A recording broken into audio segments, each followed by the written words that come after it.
Bonjour à tous. Alors cette vidéo est la toute première de la chaîne et elle va servir de présentation. Donc on prend le TCT, le plateau et on décolle. Je vous explique tout sur la route.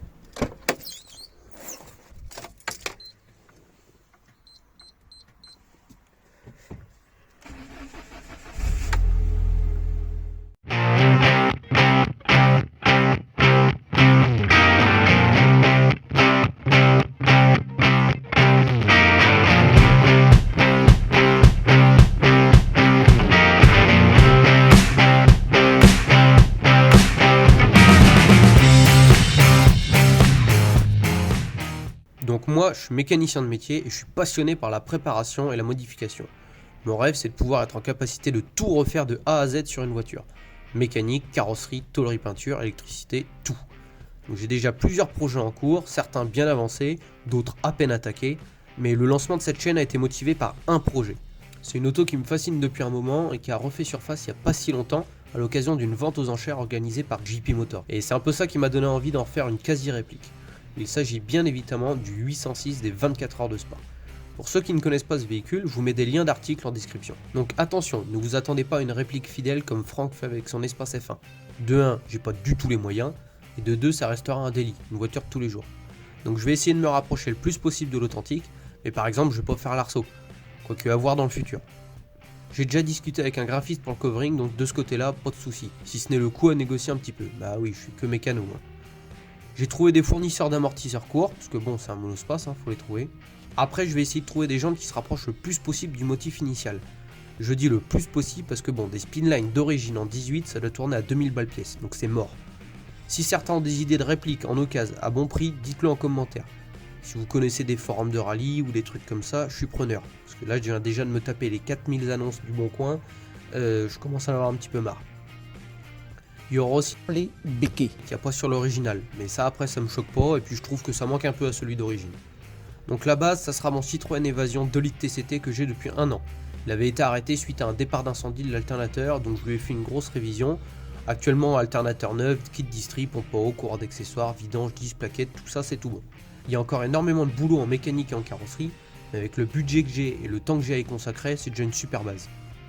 Pour ceux qui ont suivi, il y a donc un problème dans l'énoncé.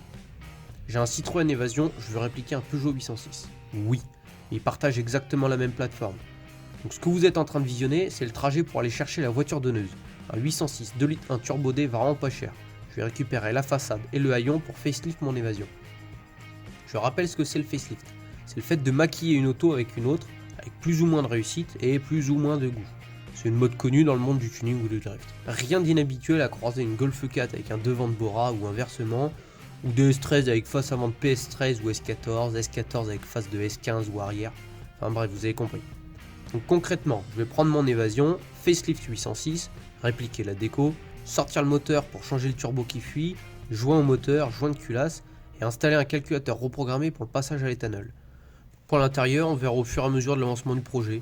Pour l'instant, j'ai l'intérieur cuir beige avec panneau de porte et moquette assortie, et je suis pas contre faire un peu de ménage pour me rapprocher au plus de l'original. J'avoue que la vision de 5 baquets avec siège auto et les drôles dedans, ça peut être énorme.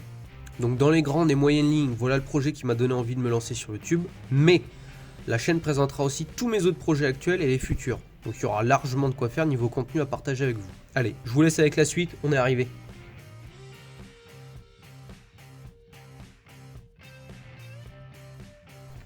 Alors sur l'annonce, le 806, il serait censé être roulant. Au moins démarrable. Bon, déjà j'arrive là-bas, le mec il me dit « Ah, il a paumé les clés, je sais pas où elles sont. » Super, merci copain.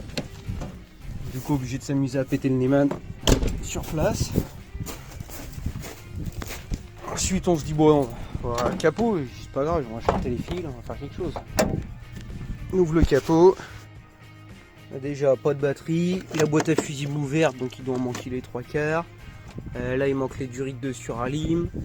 Là, le bordel d'huile, il se promène. Le support moteur, il est arraché. La distrie, elle est apparente. Je vais lui mettre une batterie, mais je suis pas convaincu que ça démarre ça. Alors, on a mis une batterie, on va se la jouer MacGyver avec les fils. Bon, j'ai réussi à avoir le contact. Là, j'ai trouvé le fil pour le démarreur. Mais la batterie est pas assez violente. Je vais leur remettre une autre batterie, un coup de start pilote. Mais mine de rien, on l'a acheté avec un peu de mazout. Alors ça, l'aiguille, c'est rigolo. Je vous explique, ça arrive souvent chez PSA. En fait, c'est quand on essaie justement de démarrer avec une batterie, en fait, ça fait des hautes et des baisses de tension dans le compteur. Et l'aiguille, du coup, au lieu de monter et descendre, et hop là, elle fait un tour direct. Donc après, c'est rigolo, c'est bloqué. Faut s'amuser à démonter le compteur, repousser l'aiguille et ça fonctionne. Ah, s'il prend cette batterie là, ça va démarrer. Elle a plus de puissance. Alors, démarrera pas. Normalement, j'ai toujours mon contact, démarreur. Ah, on a l'impression qu'il manquerait pas grand chose.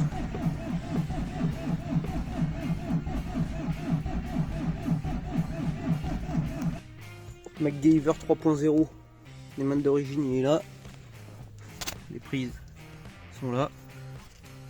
Les mains de 306.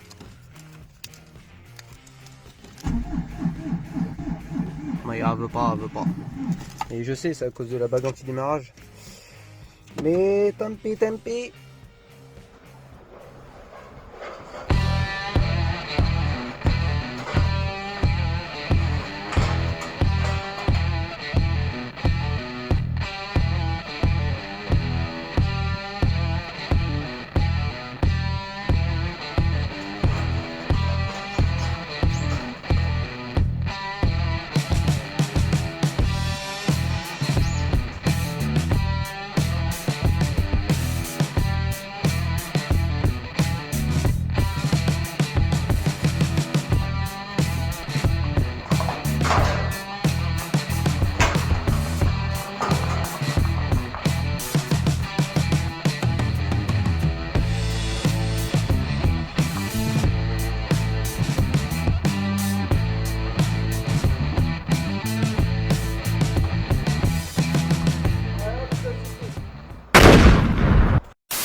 Hop là!